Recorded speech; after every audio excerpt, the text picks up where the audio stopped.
have to ask you about the GQ article. It was everywhere. Any regrets in doing it? No, not at all. I mean, I think for what is going on in my life, I think, for a lot of kids that are in college now and that's going to make themselves available for the draft and make it to the pros, it gives them an eye-opener for what has happened, with me. And, obviously, I've made some mistakes along the way. And obviously I take a lot of responsibility and not, being on top of my financial situation as everyone should.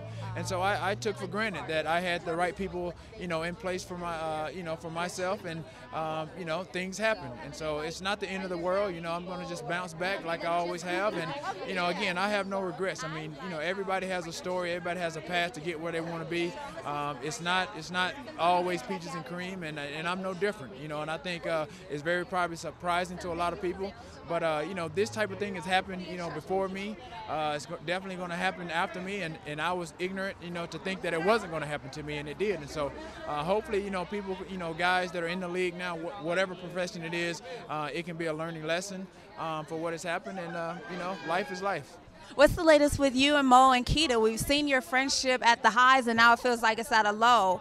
Well, things happen, and I have to, fend for myself now. Anything going forward from here on, I can only, take full and 100%, responsibility for that.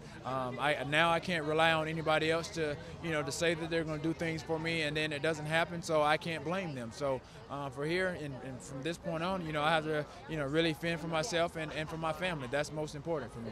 Will you guys ever talk again or ever be friends again? Well, I mean, who knows? But right now, like I said, I have no desire to. Again, there's a lot of things that have happened throughout the course of the year, and obviously with the, sort of like the icing on the cake when my grandmother passed, that was it for me. And I think some of the things that she has instilled in me and some of the things that she taught me along the way are some of the things that I'm experiencing now.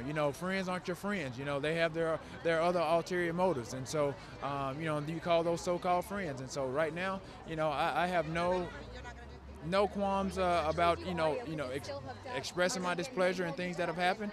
It is what it is.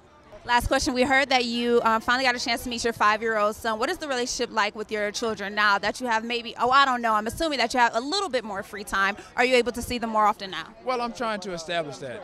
Right now, I guess, I don't want to, divulge too much, publicly, but, I am trying to establish a relationship with my kids, and, I'm doing taking all the necessary steps and the due process to make that happen.